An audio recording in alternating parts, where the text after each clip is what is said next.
Bonjour les élèves de première année, aujourd'hui on a un exercice sur les réactions chimiques. Donc on commence par les énoncés. Le gaz vendu dans les grandes bouteilles est utilisé dans les cuisinières et les chauffe-eau et le butane. De formule chimique C4H10. En présence d'une flamme, ce gaz brûle dans le dioxygène en donnant en quelques instants du dioxyde de carbone et de l'eau. Quels sont les caractères de cette réaction? Cette réaction nécessite une flamme. Donc elle est amorcée, car cette réaction ne se fait pas d'elle-même. Le déclenchement de cette réaction nécessite une étincelle ou une flamme, donc elle est amorcée, elle est dite amorcée.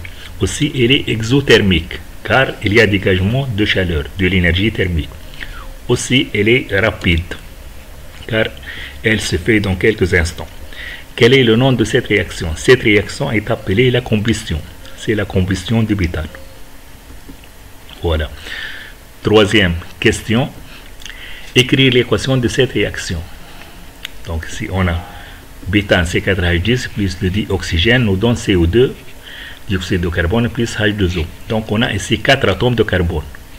Donc ici on aura 4 dans le CO2. Voilà, c'est 4.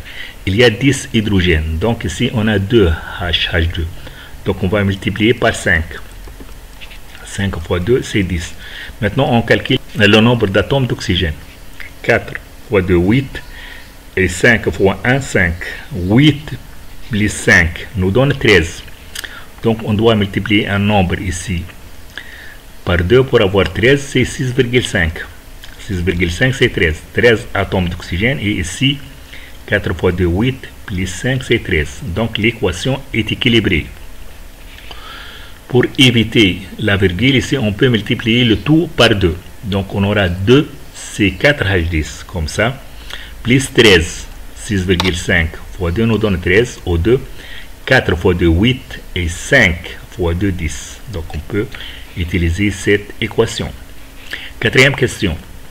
2,4 litres de butane brûle dans 15,6 litres de dioxygène. Calculer les quantités de matière réactive dans cette réaction. Donc on va calculer le nombre de moles de butane et de dioxygène. Donc ici c'est simple puisqu'on a le volume molaire qui est 24.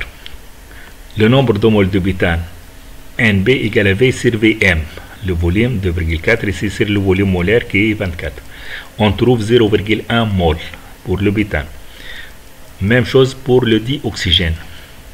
NO égale à V sur Vm, 15,6 sur 24 égale à 0,65 mol. Question B. Montrer que cette réaction se fait dans les proportions stéchiométriques. Toujours, on a l'équation de cette réaction. On a calculé les nombres de moles. Le nombre de moles NO d'oxygène sur le nombre de moles de butane.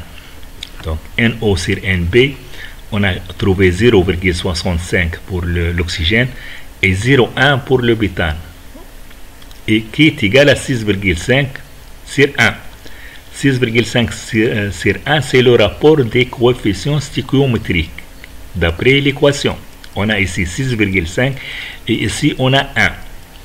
Puisque ce rapport est égal au rapport de coefficients stéchiométriques, on dit que cette réaction se fait dans les proportions stéchiométriques. Donc cette réaction se fait d'après cette équation dans les coefficients stéchiométriques. Calculez donc la masse de l'eau qui se forme. Donc ici, c'est simple. Une mole de butane nous donne 5 moles de H2O. Donc le nombre de moles d'eau égale à 5 fois le nombre de moles de C4H10 de butane.